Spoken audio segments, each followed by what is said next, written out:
Hey, welcome to the Wine Jam, where I am reviewing the Copper Crew, which is a British company which I got in contacted by on Twitter because I just simply retweeted it and liked one of their posts, which was pretty amazing on this part. But yeah, thanks guys. They sent over the canned wines to me, which kind of surprised me. They got a gold medal in America for the Canned Wine Awards, which one I didn't know existed, but and two, I'm glad that they won it.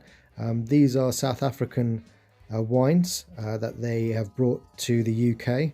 They're only about a couple of years old, and I spoke with Ollie recently on a Zoom call about the wines, about the idea of canned wines, and quite interestingly, that they're quite a young group of guys, 23 years old, roughly around that age range, creating the wines, branding it, selling it. So for me, it was really interesting to kind of get a understanding of how they got about to make these wines. For me, I've never been a big fan of some of the canned wines that have come before. I've always thought they're a bit flat. I've thought the base wine in it was not very good.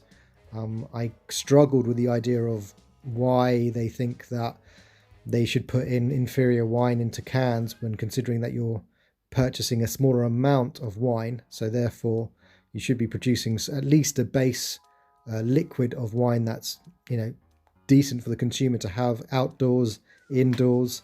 So this was really interesting for me because I've had wines before which have got golden labels and even bronze labels on them, and thought, well, that's all that's all fancy, but it doesn't mean anything of great importance to me because what matters is the taste. So I will get down into the wines and I'm gonna go through one by one, and in the end, a chat with Ollie. Completely sideways was the Merlot because I opened it and I poured it into a glass and I tasted it.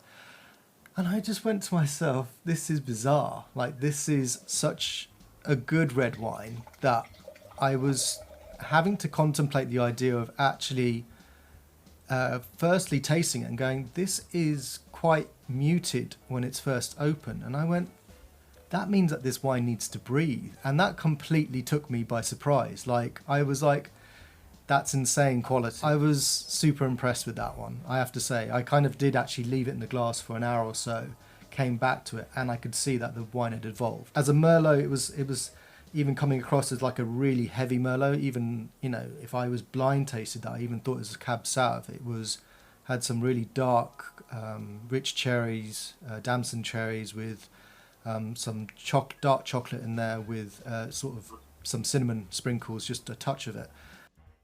With the rosé, I kind of felt it wasn't as what I would think a great rosé to be. I thought it did hit the mark as far as being a light rosé. It was very kind of rose petal sort of finish to it. Really, there wasn't much more than that to this rosé, but it's a summer rosé, no doubt. It's very easy to drink. It's quite pleasant. It's got the sort of good balance there with the acidity and the body as well. But I didn't feel like flavor profile it kind of jumped out to me. But to put this in perspective, I'm not a huge rosé fan in general. I find it really difficult to find a specific rosé that I like. So I think for the general consumer out there, I think this rosé will go down really well for the mass kind of consumer. Especially with the Shannon, it kind of had a bit of weight to it. It had quite a bit of capsicum.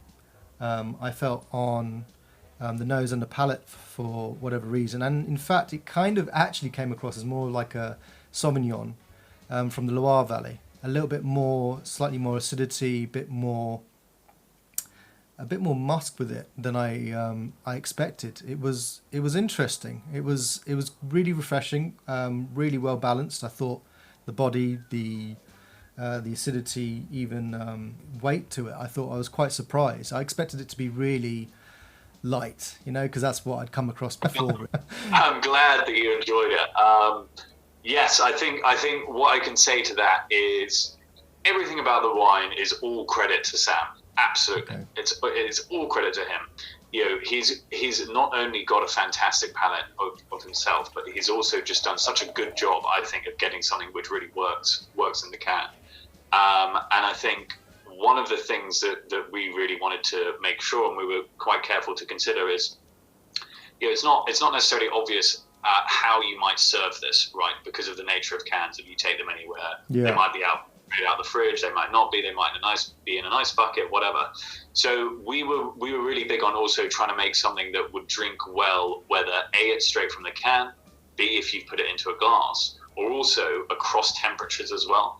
And I think for me, that's kind of the real genius of what Sam has done. And I think, as you say, with the Chenin, you know, just displays an excellent. He's just got such an excellent knowledge of what a really good South African Chenin. For me, I don't know if you could tell me, but with the Chenin, which particular area is it coming from in South Africa? So both the Chenin and the Rosé are sourced in and around Stellenbosch. Okay. And the Merlot is from the Elgin Valley.